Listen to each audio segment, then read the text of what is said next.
18 Mei 2026, dini hari waktu Indonesia Barat, Stadion Pierre Mauroy, Lille. Lille kalah 0-2 dari Auxerre. Tapi tidak ada yang benar-benar bersedih malam itu, karena di laga lain, jauh dari Lille, Olympique Lyon, pesaing terdekat mereka untuk satu tiket terakhir, justru dihantam telak 0-4 oleh RC Lens. Hasil itu mengunci segalanya. Lille finish di posisi ketiga klasemen akhir Ligue 1 dengan 61 poin, 1 poin saja di atas Lyon. Dan posisi ketiga itu berarti satu hal yang sangat besar. Tiket otomatis ke Liga Champions musim 2026 sampai 2027. Dan di dalam skuad yang merayakan malam itu, meski baru masuk dari bangku cadangan di babak kedua, ada satu nama yang akan membuat sejarah baru untuk Indonesia. Dialah Calvin Verdong.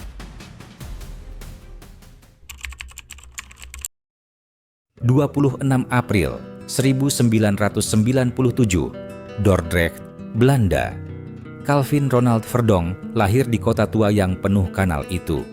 Ayahnya, Ronald Alting Siberg, lahir 6 Februari 1958 di Meulabo, Aceh Barat, kota pesisir di ujung barat Sumatera. Ibunya, Tamara, lahir di Dordrecht, sebuah keluarga yang menyatukan dua dunia yang terpisah ribuan kilometer. Pesisir Aceh dan kanal-kanal Belanda dalam satu garis darah yang akhirnya mengalir ke seorang bek kiri kidal. Tapi untuk waktu yang lama, garis itu tidak banyak dibicarakan. Verdong tumbuh sebagai pemain Belanda, membela timnas Belanda di level usia muda, dari U15 hingga U21. Tidak ada yang menduga jalan hidupnya akan berbelok ke arah lain. Titik baliknya datang dengan cara yang sederhana, bukan lewat agen, bukan lewat federasi, tapi lewat sebuah pertandingan biasa. Shin Tae-yong, pelatih timnas Indonesia saat itu, datang ke Belanda untuk memantau Tom Hai yang bermain melawan SC Heerenveen. Verdong ada di lapangan yang sama malam itu. Ayah saya lahir di sana, jadi begitulah awalnya. Mantan pelatih timnas datang menonton Tom Hai melawan SC Heerenveen tahun lalu, dan begitulah saya menghubunginya setelah pertandingan. Begitulah semuanya berawal, kenang Verdong. Satu pertemuan, kebetulan. Satu percakapan setelah peluit akhir. Dan dari sana, sebuah perjalanan yang akan membawa nama Indonesia ke tempat yang belum pernah dijangkau sebelumnya, mulai bergerak.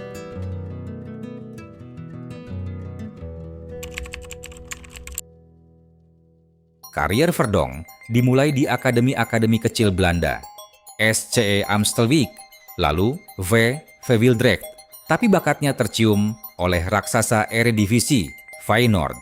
Ia bergabung dengan Akademi Feyenoord pada 2005, sejak usia 8 tahun. Kontrak profesional pertamanya datang April 2014, dan debut tim utamanya tercatat 8 Maret 2015, kemenangan 3-0 atas Excelsior Rotterdam. Tapi, Feyenoord adalah klub besar, dipenuhi pemain top.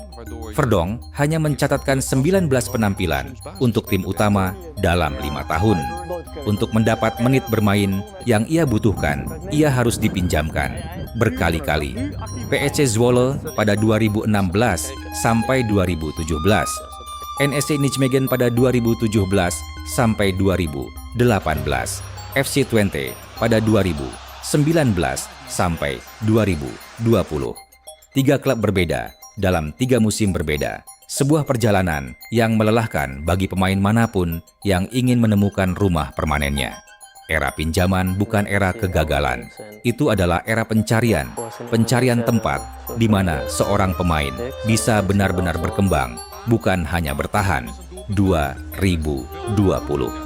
Feyenoord melepas Verdong ke Portugal, lalu bergabung dengan Famalicão. Pengalamannya di Portugal tidak istimewa, hanya 15 penampilan dalam 2 musim, liga yang berbeda, budaya yang berbeda, dan menit bermain yang tetap terbatas.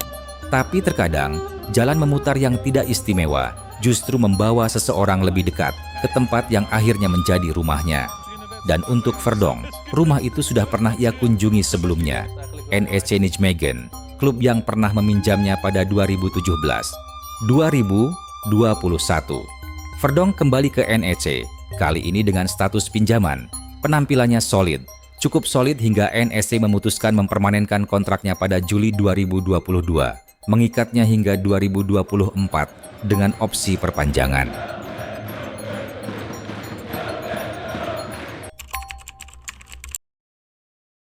Di NEC Nijmegen, Verdonk akhirnya menemukan kestabilan yang selama ini ia cari. Total ia mencatatkan 164 penampilan untuk klub berjuluk The Adelaars itu, musim 2023 sampai 2024, musim yang menjadi titik balik karirnya. Ia hampir selalu menjadi starter. 33 pertandingan, hanya sekali masuk sebagai cadangan. 2 gol musim itu, keduanya tercipta dari tendangan bebas yang cantik ke gawang FC Twente dan Sparta Rotterdam. NEC sendiri finish di posisi ke-6 Liga Belanda musim itu dengan 53 poin, hanya 3 poin di belakang Ajax Amsterdam. Sebuah pencapaian yang membuat NEC dan pemain-pemainnya mulai diperhatikan secara lebih serius. Verdonk bukan hanya bek kiri biasa, spesialis bola mati, mampu bermain di banyak posisi, bek tengah, bahkan gelandang bertahan saat dibutuhkan. Fleksibilitas yang akan menjadi salah satu kartu as terbesarnya. 28 Mei 2024, Wakil Ketua DPR RI Sufmi Dasko Ahmad mengumumkan surat Presiden untuk Calvin Ronald Verdonk, permohonan pertimbangan kewarganegaraan Indonesia. Proses bergulir cepat, dan 11 Juni 2024, Verdonk membuat debutnya untuk Timnas Indonesia melawan Filipina dalam kualifikasi Piala Dunia 2026. Reaksinya terhadap fanatisme sepak bola Indonesia begitu jujur dan menggemaskan. Aneh sekali di sana. Orang-orang itu benar-benar tergila-gila pada sepak bola. Anda akan berhenti di setiap sudut. Saya semacam bintang, katanya, masih dengan nada tidak percaya. Dan ketika ia mengunjungi Bali, ia menyebutnya pengalaman yang indah. Orang-orang di sana sangat baik. Saya suka nasi goreng. Dari pemain yang hampir tidak dikenal di Eredivisie, menjadi bintang yang dikenali di setiap sudut Indonesia. Transformasi yang hanya bisa terjadi karena satu hal, cinta sebuah bangsa yang sudah lama menunggu pemain seperti dirinya.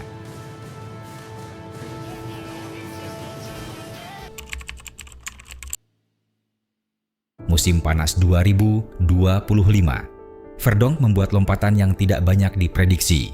Dari NEC Nijmegen ke LOSC Lille, klub yang baru saja finish di papan atas Ligue 1, salah satu dari 5 liga top Eropa.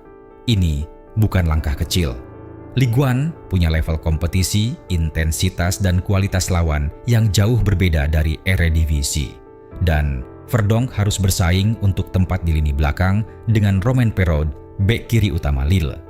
Musim pertamanya di Prancis tidak selalu sebagai starter penuh, tapi kontribusinya nyata. 18 penampilan di Ligue 1, 786 menit bermain di Liga Domestik, ditambah 7 penampilan di Liga Eropa.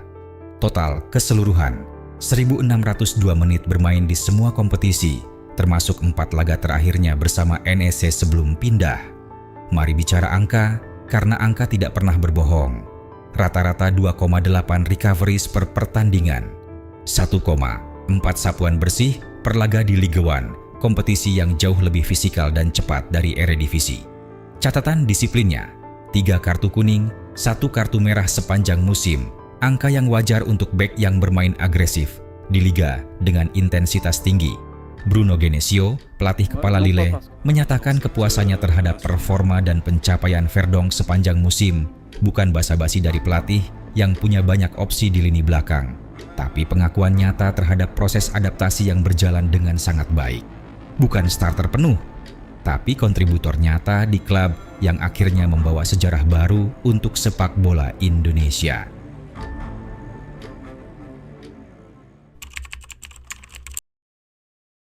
Jika tidak ada perubahan situasi transfer musim panas dan kontraknya masih terikat dengan Lille hingga Juni 2028, Calvin Verdonk akan menjadi pemain Indonesia pertama dalam sejarah yang bermain di Liga Champions UEFA. Bukan Liga Eropa, bukan Conference League. Tapi kompetisi antar klub paling prestisius di planet ini, tempat di mana Real Madrid, Manchester City, Bayern Munich, dan PSG bermain setiap musim.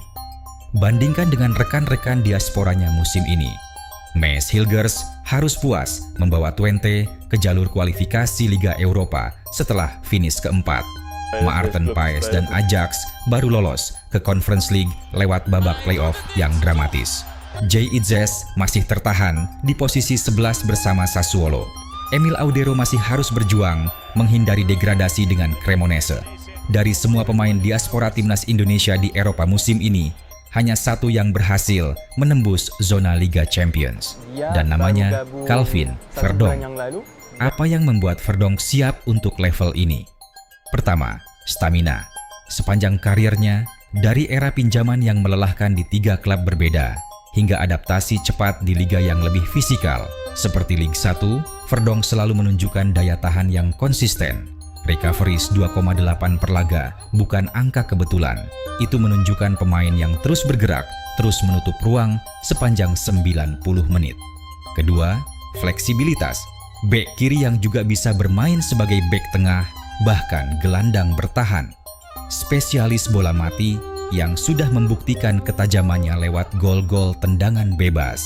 Di level Liga Champions, di mana rotasi dan adaptasi taktis terjadi hampir setiap pertandingan, kemampuan bermain di banyak posisi adalah aset yang sangat berharga bagi pelatih manapun.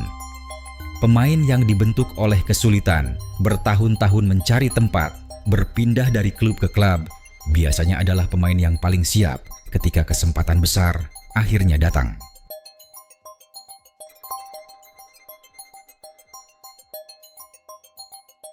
Dari Moulabo, Aceh Barat, kota kecil di pesisir Sumatera, tempat ayahnya lahir pada 1958, ke Dordrecht, Belanda, kota kanal tempat Calvin Ronald Verdonk lahir 39 tahun kemudian, melewati Feyenoord yang sulit ditembus, 3 klub pinjaman dalam 3 musim berbeda, Portugal yang tidak istimewa, lalu NEC Nijmegen yang akhirnya memberinya rumah dan kepercayaan diri.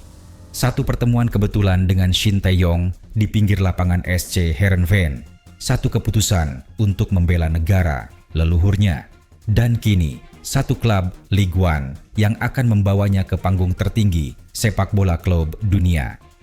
Musim depan, ketika antem Liga Champions berkumandang di Stadion Pierre Mauroy atau dimanapun Lille bertanding di Eropa, akan ada satu nama Indonesia yang berdiri di lapangan itu.